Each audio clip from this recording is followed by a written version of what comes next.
السلام علیکم ورحمۃ اللہ وبرکاتہ۔ بسم اللہ الرحمن الرحیم۔ دوستو، حضرت علامہ اقبال رحمۃ اللہ تعالی فرماتے ہیں کہ میں روزانہ صبح تلاوت قرآن کیا کرتا تھا۔ میرے والد صاحب شیخ نور محمد اکثر میرے پاس سے گزرتے۔ ایک دن رک کر مجھے فرمانے لگے، اقبال، کسی دن تمہیں بتاؤں گا کہ قرآن کیسے پڑھتے ہیں۔ اتنا کہہ کر وہ آگے بڑھ گئے اور میں حیران بیٹھا سوچنے لگا کہ میں بھی تو قرآن پڑھ رہا ہوں۔ کچھ دن بعد میں اسی طرح تلاوت کر رہا تھا کہ میرے والد صاحب میرے پاس رکے۔ جب میں خاموش ہوا تو مجھے کہنے لگے، جب قرآن پڑھو تو یوں سمجھو جیسے یہ اللہ نے صرف تمہارے لیے بھیجا ہے اور اللہ پاک براہ راست تمہارے ساتھ خطاب کر رہے ہیں اور تمہیں اپنی زبان سے احکامات دے رہے ہیں۔ جب اس کیفیت کے ساتھ قرآن پڑھو گے کہ قرآن کا مخاطب اللہ ہے تو پھر تمہیں اس کی لذت ملے گی۔ اقبال کہتے ہیں کہ اس دن کے بعد قرآن کی جو لذت اور جو سرور مجھے ملا وہ اس سے پہلے کبھی نہیں ملا۔ تب اقبال نے کہا تھا کہ سجدہ عشق ہو تو عبادت میں مزہ آتا ہے، خالی سجدوں میں دنیا ہی بسا کرتی ہے۔ اللہ اکبر، اللہ اکبر۔ دوستو، اسی طرح جس زمانے میں ظہیر الدین بابر نے ہندوستان میں مغلیہ سلطنت کی بنیاد رکھی، اس زمانے میں سندھ پر شاہ حسن ارغون حکومت کرتا تھا۔ یہ 928 کا واقعہ ہے۔ 34 سال تک وہ سندھ پر حکومت کرتا رہا۔ وہ نہایت خوف خدا رکھنے والا حکمران تھا، خصوصی طور پر عدل و انصاف کے معاملے میں اللہ تعالی سے بہت ڈرنے والا تھا۔ وہ انتظامیہ ہی کا نہیں، عدلیہ کا احتساب بھی کرتا تھا۔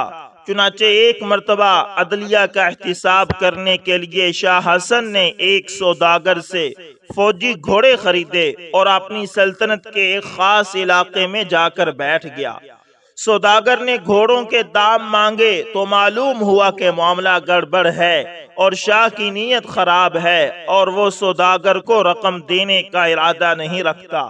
رقم بہت بڑی تھی، اس وجہ سے سوداگر نہایت پریشان تھا۔ چاروں ناچار اس نے عدالت میں دعویٰ دائر کر دیا۔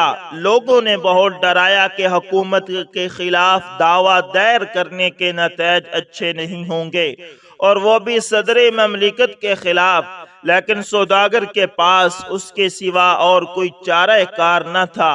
آج کل تو صدر مملکت کیا، وزیر اعظم اور عام وزراء حکومت کا کروڑوں کا ٹیکس اور قرض ہڑپ کر جاتے ہیں اور کوئی انہیں پوچھنے والا نہیں ہوتا، بلکہ الٹا اعتراض کرنے والوں کو جیل کال کوٹری میں ٹھونس دیا جاتا ہے۔ لیکن اس زمانے میں جب کہ عدلیہ خوف خدا کے تحت یہ کام کرتی تھی، وزراء تو ایک طرف، خود صدر مملکت بھی سلطنت کے کسی فرد کی ایک پائی نہیں کھا سکتا تھا، عدالت اسے فوراً اگلوا لیتی تھی۔ عدالت نے شاہ حسن ارغون کو فوراً سمن جاری کر دیے اور اسے عدالت میں طلب کر دیا۔ وقت مقررہ پر بادشاہ عدالت میں پہنچا اور اسے عدالت میں طلب کیا۔ دوسری طرف سے سوداگر بھی حاضر ہوا۔ سوداگر کی حیرت کی انتہا نہ رہی جب اس نے دیکھا کہ بادشاہ ملزموں کی طرح کٹہرے میں کھڑا ہے۔ بادشاہ کی قسم پرسی کی حالت دیکھ کر سوداگر کو کچھ اطمینان ہو گیا کہ عدالت کسی دباؤ میں نہیں آئے گی۔ آخر مقدمے کا فیصلہ ہوا اور بادشاہ نے سوداگر کو پوری رقم فوری طور پر ادا کرنے کا وعدہ کیا۔ مقدمہ ختم ہوا تو قاضی نے اپنی جگہ سے اٹھ کر بادشاہ کی تعظیم کی۔ اس سے قبل قاضی صاحب بالکل ایسے بیٹھے ہوئے تھے جیسے وہ بادشاہ کو جانتے ہی نہیں۔ خود بادشاہ نے بھی اپنی جلال شاہی کا قاضی صاحب کے سامنے اظہار نہ کیا۔ عدالت برخاست ہوئی تو بادشاہ قاضی صاحب کے پاس گدی پر آ بیٹھا اور اپنی آبا سے ایک خنجر نکال کر قاضی صاحب کو دکھلایا اور بولا، میں نے آپ کے امتحان کے لیے یہ صورت اختیار کی تھی، اگر آپ انصاف نہ کرتے تو میں اس خنجر سے اسی جگہ آپ کو ختم کر دیتا۔ بادشاہ کے یہ الفاظ سن کر قاضی صاحب جس گدی پر بیٹھے ہوئے تھے اس سے نیچے اترے اور اس کا ایک کونا اوپر اٹھا کر اس کے نیچے سے ایک دو دھاری تلوار نکالی۔ تلوار ایسی تیز تھی کہ بال اڑتا ہوا آ کر گرے تو دو ٹکڑے ہو جائے۔ پھر قاضی صاحب نے بادشاہ سے کہا، حضور نے یہ تلوار ملاحظہ فرمائی؟ میں تو آج گھر سے یہ طے کر کے آیا تھا کہ اگر آپ احکام شریعت سے ذرا بھی پھر گئے تو اس تلوار سے آپ کا سر قلم کر دوں گا۔ ممکن ہے کہ عملہ کے لوگ آپ سے شاہی روب سے متاثر ہو جاتے، لہذا میں نے سوچ لیا تھا کہ میں بذات خود آپ سے حدود اللہ کی تعمیل کرواؤں گا۔ قاضی کے یہ الفاظ سن کر بادشاہ نے اسے سینے سے لگا لیا اور قاضی کی بے باکی، اخلاص، دیانت اور حدود اللہ کے تحفظ کے جذبے پر خدا کا شکر ادا کیا۔ دوستو، آج کل کے جمہوری حکمران اس جج ہی کے خلاف ہو جاتے ہیں جو حکومت کے خلاف فیصلہ کرے، خواہ حکومت کتنا ہی ناجائز کام کیوں نہ کرے۔ کتنا فرق ہے اس زمانے کے بادشاہوں اور آج کل کے جمہوری حکمرانوں کے درمیان۔ اللہ اکبر، اللہ اکبر۔ یہ تھا اس وقت انصاف۔ اللہ تعالیٰ ایسا انصاف آج بھی ہماری اس حکومت میں لے کر آئے۔ دوستو اسی طرح ایک وکیل صاحب بتاتے ہیں کہ میرے پاس ایک موکل کا کیس آیا جو کسی قتل میں ملوث کیا جا رہا تھا۔ میں کیس کا باریک بینی سے جائزہ لیتا رہا۔ جب مجھے یقین ہو گیا کہ میں اپنے موکل کو اس کیس سے باعزت بری کروانے میں کامیاب ہو جاؤں گا تو میں نے بھاری فیس کے عوض کیس ہاتھ میں لے لیا۔ یقین کریں، ہائی کورٹ تک میں نے اسی فیس کے بدلے اپنے موکل کا کیس لڑا، مگر چاہ کر بھی اسے نہ بچا سکا۔ جس دن ہائی کورٹ نے اس کی سزائے موت کا فیصلہ برقرار رکھنے کا فیصلہ سنایا تو میری کڑی محنت اور ساری رات جاگ کر کی گئی دعائیں ضائع ہوتی ہوئی محسوس ہوئی۔ میں خود جج کے سامنے بیٹھ کر رونے لگا۔ جج صاحب نے اپنے اردلی کے کہہ کر میرے لیے پانی منگوایا، مجھے پیش کیا اور اٹھ کر چیمبر میں چلے گئے۔ میں نے پانی پیا، اوپر نظر اٹھا کر دیکھا تو میرا موکل ہتھ کڑیوں میں جکڑا میرے سر پر کھڑا تھا۔ میری بجائے اس کی آنکھوں میں میرے لیے تسلی کے جذبات تھے۔ اس نے ہمت جمع کر کے مجھے مخاطب کیا اور کہا کہ وکیل صاحب، میں نے بری نہیں ہونا، آپ اس کیس کو چھوڑ دیجئے۔ میرا موکل پہلے دن سے مجھے یہ بات کہتا آ رہا تھا، مگر میں ماننے کے لیے تیار نہیں تھا، کیونکہ میری نظر میں میرے موکل کا کردار سزائے موت جتنا نہیں تھا۔ چند سال کی سزا سنائی جا سکتی تھی، وہ بھی سپریم کورٹ یا ہائی کورٹ سے ختم ہو جانی چاہیے تھی، مگر آج ہائی کورٹ کے فیصلے نے مجھے بھی مایوس کر دیا تھا۔ میں نے بھی اس سے تسلی دی کہ تم بچ جاؤ گے، مگر پہلی بار میرا دل کہہ رہا تھا کہ ایسے نہیں ہوگا۔ میرے کھوکھلے الفاظ اس پر بھی اثر انداز نہیں ہوئے تھے۔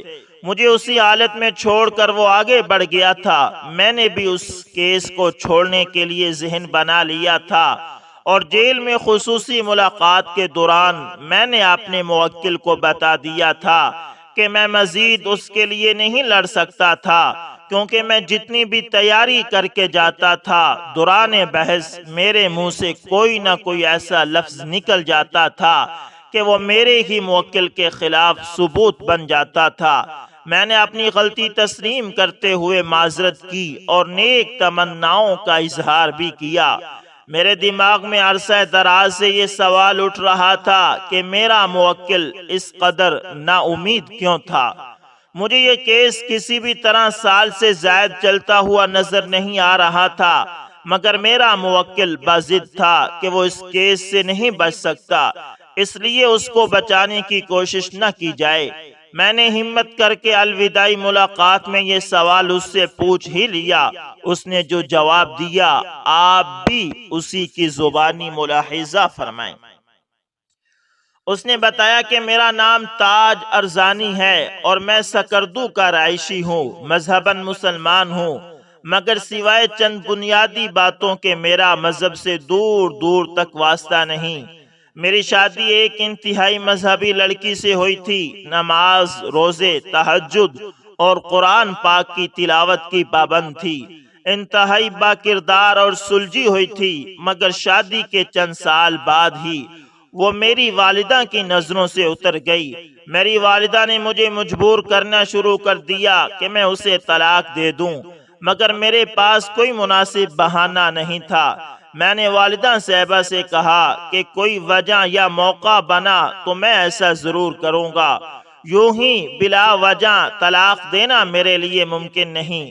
میری والدہ نے میری بات نہ مانی اور مجھ پر دباؤ بڑھاتی رہیں، یہاں تک کہ انہوں نے خود سے موقع بنانے کا فیصلہ کر لیا۔ ہوا کچھ یوں کہ میری بیوی امید سے تھی، 6 ماہ کا بچہ اس کی کوکھ میں تھا۔ میری والدہ میرے قریبی دوست اور پڑوسی نجیب کے پاس گئی اور اسے کہا کہ میری بہو بیمار ہے، اس کے لیے دوا لا کر دے دو۔ ساتھ ہی اسے بتایا کہ بہو فلاں کمرے میں سو رہی ہے، ابھی اس کی آنکھ لگی ہے، تم اسی کمرے میں دوا لے کر آ جانا، میں بہو کے پاس بیٹھی ہوں گی، مجھ سے بار بار دروازے تک نہیں آنا ہوتا۔ میرے دوست نے میری والدہ کی بات مان لی اور دوا لینے چلا گیا۔ میری والدہ چھت پر کھڑے ہو کر دیکھنے لگی۔ جو ہی میرے پڑوسی کی آمد کا وقت ہوا، میری والدہ چھپ کر کھڑی ہو گئی۔ میرا پڑوسی دوست دوا رکھنے کے لیے میری بیوی کے کمرے میں داخل ہوا تو میری والدہ نے بہر سے دروازے کو بند کر دیا اور واویلا مچا کر اہل محلہ کو اکٹھا کر لیا۔ اس سب تماشے کا مقصد میری اور میری بیوی کی علیحدگی کروانا تھا، مگر یہ وار ہم پر ہی الٹ پڑ گیا۔ میرا قریبی دوست اور پڑوسی انتہائی متقی اور پرہیزگار تھا۔ دوسری طرف میری بیوی کی بھی وفا شعاری اور سلیقے اور تربیت کی مثالیں دیتے تھے۔ اس کی پاک دامنی کے لیے انجان لوگ بھی قسم اٹھانے کے لیے تیار تھے۔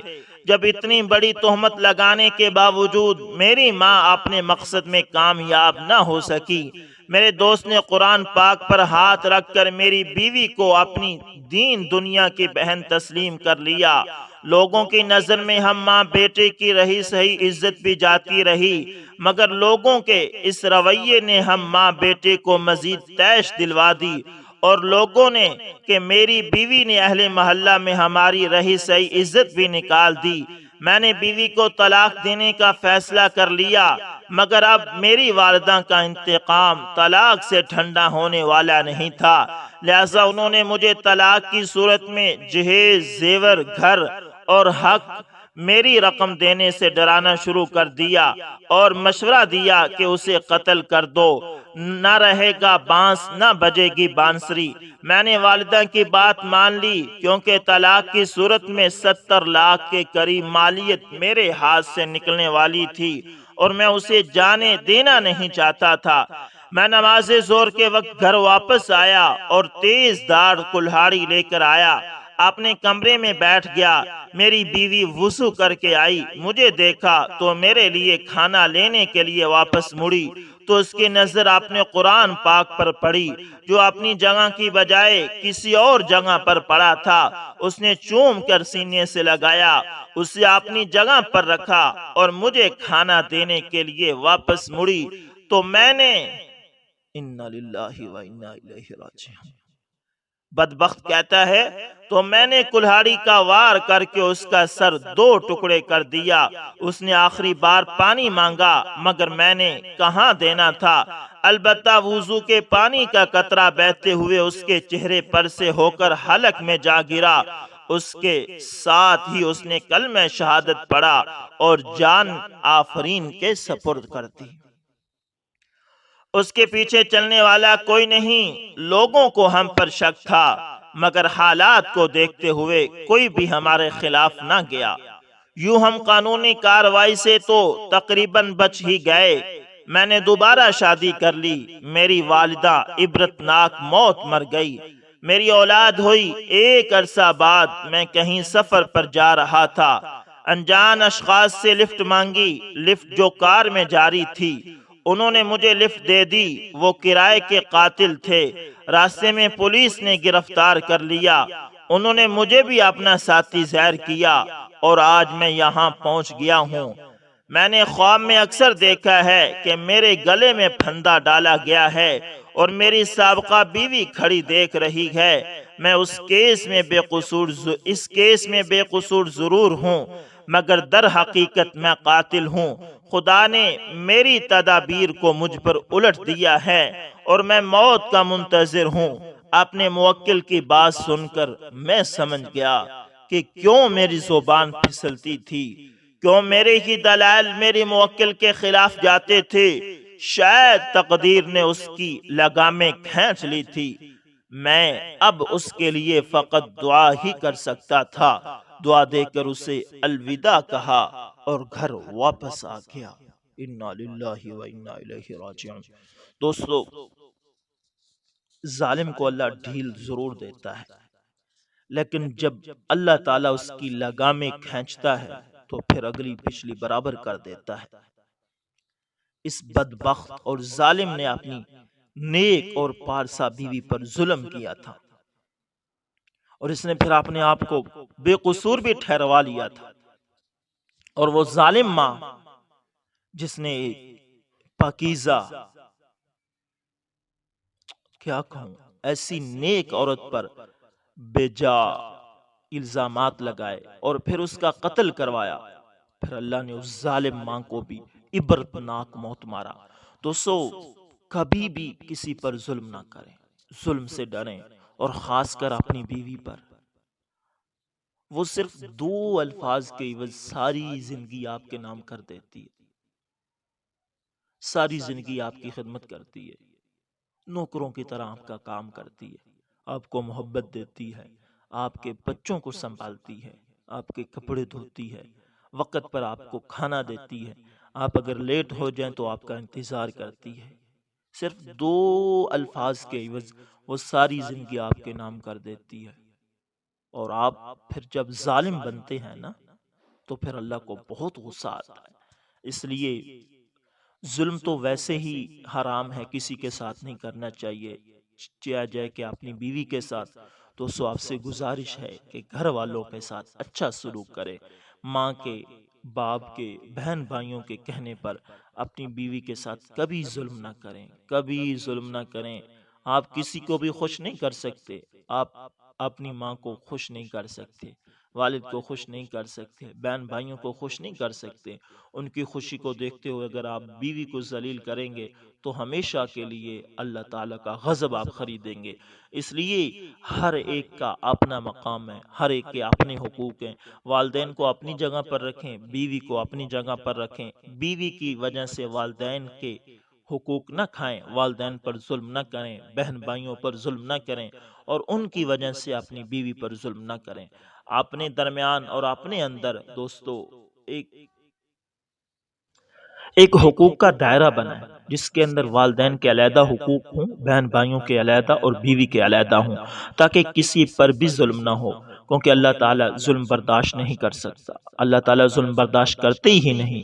دوستو، یہ صرف یہ ظلم نہیں ہے کہ کسی کو قتل کر دیا، کسی کا حق کھا لیا، یہ بھی ظلم ہے کہ والدین کے کہنے پر بیوی کو تکلیف دی اور بیوی کے کہنے پر والدین کو تکلیف دی۔